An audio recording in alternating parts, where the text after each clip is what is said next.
um acordo de paz hoje. Mas presta atenção numa coisa, 3 versões diferentes do mesmo acordo vazaram aí, gente, nas últimas horas. A versão dos Estados Unidos, a versão do Irã e a versão da imprensa estatal iraniana. E elas não bateram, cada uma fala uma coisa. Cara, que doidura. Isso não é uma confusão, gente. Isso é uma negociação acontecendo na sua frente. E o que está em jogo nesse acordo não é a paz. A paz, né, igual o Trump está falando, acordo de paz, é quem vai controlar a torneira do petróleo do planeta.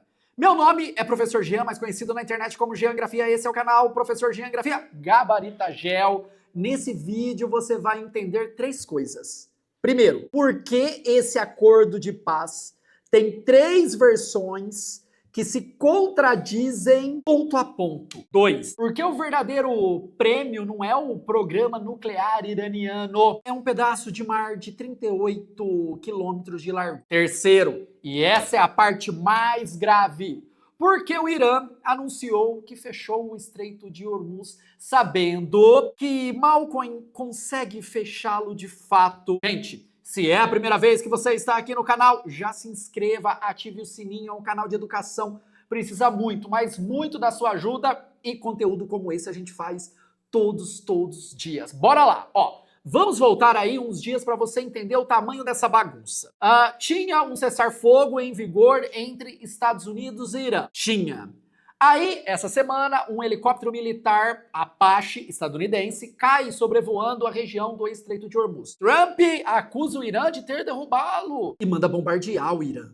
Olha que desproporcionalidade. Mas tudo bem, veio do cenourão vida louca. Defesas iranianas, radares no estreito, cara, o Irã revida, ataca a base estadunidense no Bahrein. Na quarta-feira, um novo ataque dos Estados Unidos. O Irã responde com mísseis contra os países do Golfo. E aí o Irã faz um anúncio. Fechou o Estreito de Hormuz. Disse que o cessar-fogo virou letra morta. Até aqui a escalada pura, mas segura.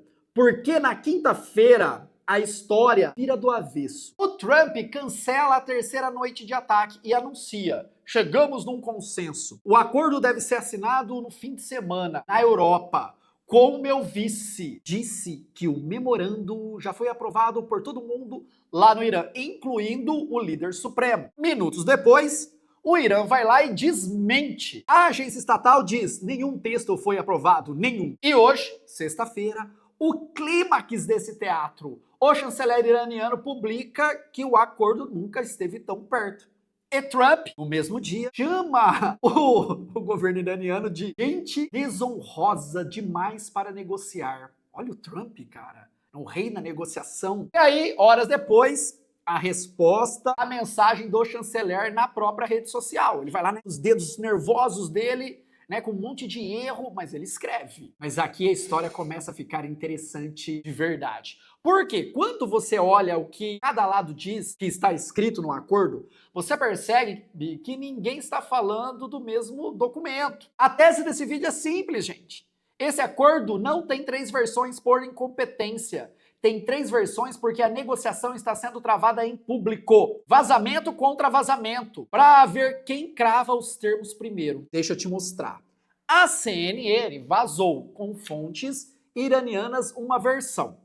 Cessar fogo de 60 dias em todas as frentes, incluindo o Líbano. Ó, reabertura imediata de Hormuz. Fim do bloqueio naval estadunidense.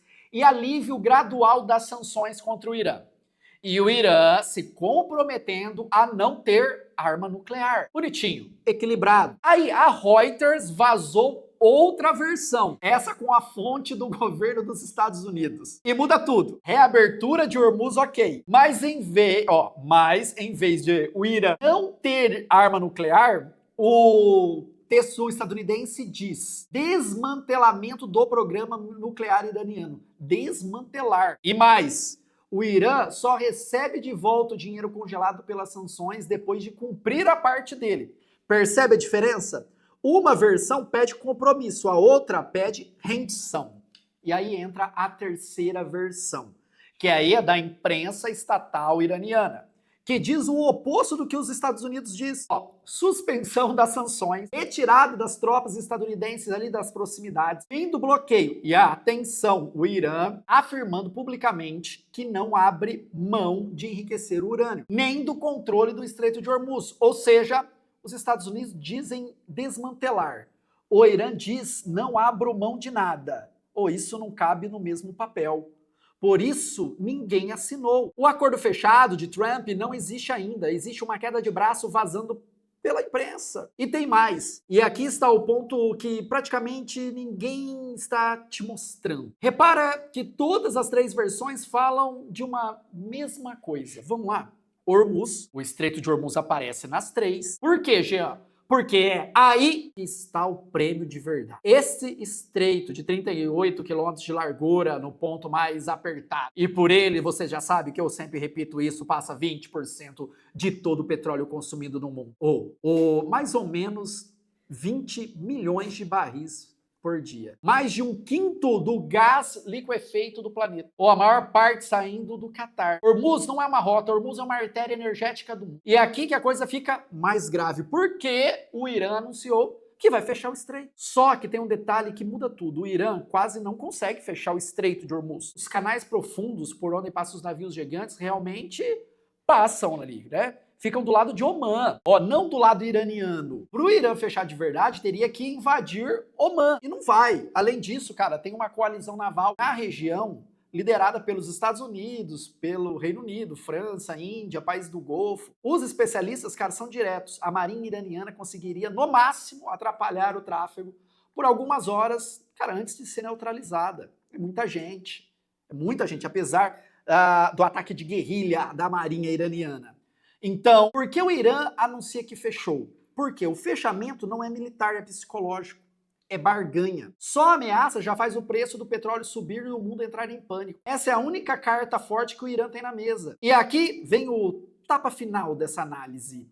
Quem mais compra o petróleo que passa por Hormuz? China, Índia, Japão, Coreia do Sul, Ásia. Claro que a China tem um estoque grande que já fez já de anos anteriores, mas ainda compra. Os Estados Unidos importam, cara, pouquíssimos ali, a Europa também.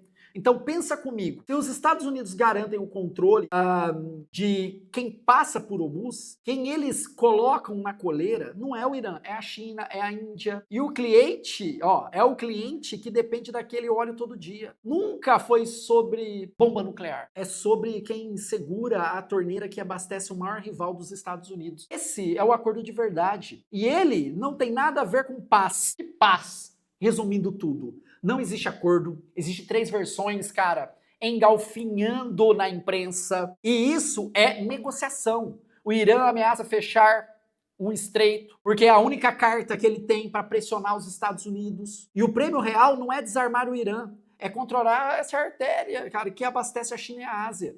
Quando você lê Acordo de Paz no Oriente Médio, lembra que nunca é sobre paz, é sobre energia, rota, poder.